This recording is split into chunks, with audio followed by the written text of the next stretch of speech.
Hey guys, তোমরা সবাই কেমন আছো? আশা করছি তোমরা সবাই ভালো আছো আর আমিও খুব খুব ভালো আছি।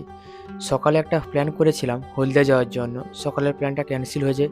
এখন বাজে বিকেল 5টা মতো আর বিকেলেই আমরা বেরিয়ে পড়লাম হলদিয়া যাওয়ার উদ্দেশ্যে।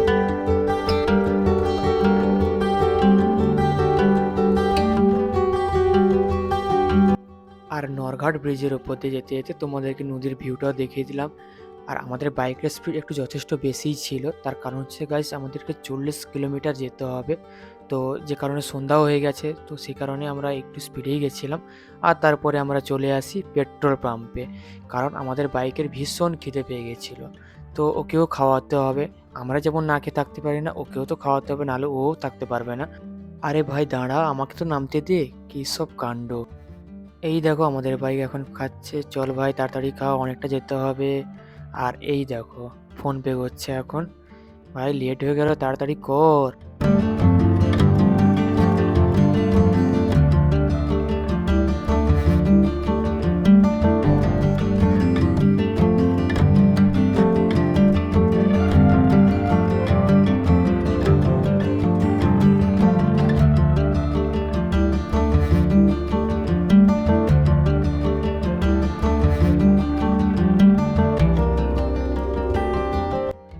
ভাই সাহ, বাইককে খাওয়ানোর পর স্পিড বেড়েই গেছে। ভাগা ভাই ভাগা। হ্যাঁ, আমরা নিজেদের সেফটি নিয়েই ভাগিয়েছিলাম বাইকটাকে। আর তারপরেই আমরা চলে গেলাম নন্দকুমার চৌমাথার মোড়ে। আর এটা হচ্ছে নন্দকুমার পার্ক, যেটা তখন লাইট সব বন্ধ ছিল, সে কারণে কিন্তু দেখতে একদমই ভালো লাগছিল না, তবুও তোমাদেরকে ভিডিও করে দেখালাম। আর তখন আমরা দাঁড়িয়ে গেছিলাম পুরো সিগন্যালে। এমনিতেই লেট, তার উপর আবার সিগন্যাল।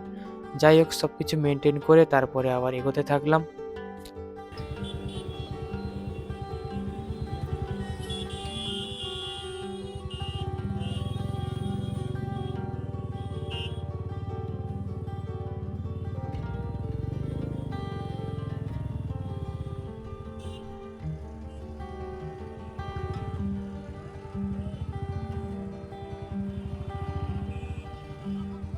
আর এই দেখো, এই লাইট দেওয়া ব্রিজটা দেখে আমার কিন্তু দীঘার মেরিন ড্রাইভের কথা মনে পড়ে গেছিল।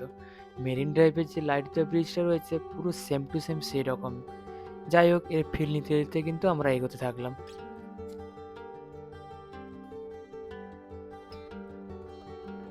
আরে ভাই, মেন কথাটাই তো তোমাদেরকে বলা হয়নি, আমরা হলদে কেন যাচ্ছি। অ্যাকচুয়ালি গাইজ, কিছুদিন পরে আমার রয়েছে একটা 5 স্টার বিয়ে বাড়ি, যেখানে আমি যাব। তার জন্য আমাকে কিছু শপিং করতে হবে, যার জন্য কিন্তু এইভাবে প্ল্যান করে বেরোনো আমাদের। আর তারপরে আমরা চলে গেলাম সিটি সেন্টার মলে। এই দেখো সিটি সেন্টার মল লাইটে একদম দারুণ সুন্দর লাগছিল দেখতে। আর তারপরে আমরা চলে গেলাম সিটি সেন্টার মলের পাশ দিয়ে, কারণ আমাদেরকে গাড়ি পার্কিং করতে হবে। চলো এখন আমরা ঢুকছি পার্কিং এরিয়াতে যাওয়ার জন্য। আর এখন আমাদের সিকিউরিটি চেক আপ হবে, তো তার জন্য লাইন দিতে হবে ভাই, কিছু করার নেই। বাইক পার্কিং করে আমরা মলের পেছন দিক দিয়ে যাওয়ার সময় চোখে পড়লো এরকম একটা কালারফুল ফোয়ারা। আর এর ভিডিও না করে থাকতে পারলাম না, তাই তোমাদের সঙ্গে শেয়ার করলাম। আর বিকেল থেকে বেরিয়েছিলাম, সেই কারণে ভীষণ টায়ার্ড লাগছিল, তাই ভাবলাম সবাই মিলে একটু চা স্টলে যাওয়া যাক। তো চলো, ওই যে দেখা যাচ্ছে চায়ের স্টলটা মলে যাওয়ার আগেই, তো ওখানেই আমরা গেলাম চা খাওয়ার জন্য। আর চা খেতে গিয়ে দারুণ অভিজ্ঞতা হয়েছিল, চলো তোমাদের সঙ্গে শেয়ার করছি। আমরা কিন্তু গিয়ে চায়ের দাম না জিজ্ঞেস করে 3টে চা অর্ডার করেছিলাম। আর দেখো ওইখানে দাদাটা ওই চা ভরছে। তো তারপরে আমরা চা নিয়ে নিলাম। আর চা খেতে খেতে নিজেদের মধ্যে একটু আড্ডা মারছিলাম। চায়ের টেস্ট কিন্তু সেরকম একটা খুব ভালো ছিল না, এর থেকে পাড়ার কাকার দোকানের চা যথেষ্ট খেতে ভালো। দেখো পয়সা দিয়ে যখন চাটা নিয়েছি তখন নষ্ট করব না, তাই চাটা খেয়েও নিলাম। এরকমভাবে একটা বসার সিট ছিল, বসে আমরা সবাই মিলে একটু আড্ডা মারছিলাম আর চা খাচ্ছিলাম।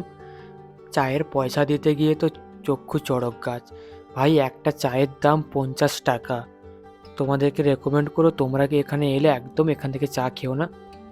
একটা বাজে এক্সপিরিয়েন্স থেকে বেরিয়ে আমরা তারপর মলের ভেতরে ঢুকে গেলাম। আর এখানে এই শোরুমের ড্রেসগুলো দেখে কিন্তু আমার খুবই পছন্দ হয়েছিল, বাট আমি এইগুলো নিতে আসিনি। ওই দেখো দেখা যাচ্ছে রেমন্ডের শোরুম, ব্লেজার নেওয়ার জন্যই কিন্তু আমি এখানে এসেছি। আর তারপরে আমরা প্রবেশ করলাম রেমন্ডের শোরুমের ভেতরে। তারপর আমি আমার সাইজের ব্লেজার দেখাতে বললাম।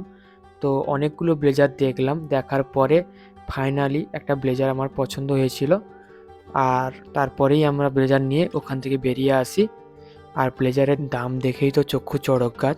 যাই হোক, এই কোন কালারের ব্লেজার নিলাম না নিলাম তোমরা কিন্তু একদম বিয়েবাড়ির ব্লগেই দেখতে পাবে। আর তারপর আমি তোমাদেরকে ওই মলটা একটু ঘুরে ঘুরে দেখালাম। আর এইদিকে বাচ্চাদের এন্টারটেন করার জন্য কিছু রাইডও রয়েছে। আর তারপরে আমাদের বাড়ির পাশে মল বলে তোমাদেরকে একটু ঘুরে ফিরে দেখাচ্ছিলাম। আর এইদিকে রয়েছে SVF সিনেমা, যেখানে আমরা কম বেশি আসতেই থাকি। তোমরা তো জানোই মলের ভেতরে কি কি থাকে, তবুও আমরা ঘুরে ফিরে দেখানোর চেষ্টা করলাম। আর শুনেছিলাম যে ওখানে একটা KFC হয়েছে, তো চলে গেলাম KFC-তে। আর গিয়েই আমরা অর্ডার করলাম ক্রিসপি চিকেন এবং চিকেন রোল। আর এটা ছিল চিকেন রোলের বক্স। যাই হোক, চিকেন রোলটা আগে খাইনি, তো তাই একটু অবাক হয়েই দেখছিলাম। আর তারপর তোমাদেরকে আমি বিলটা দেখালাম।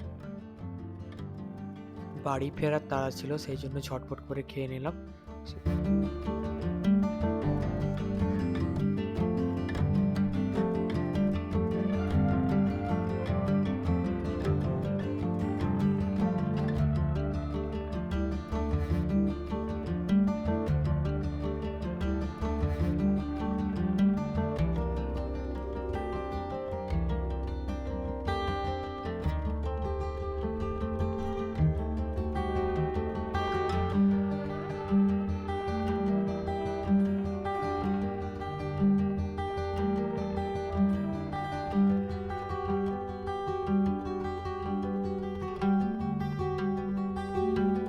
তারপর খাওয়া দাওয়া ডান করে ফাইনালি বেরিয়ে পড়লাম বাড়ি যাওয়ার জন্য।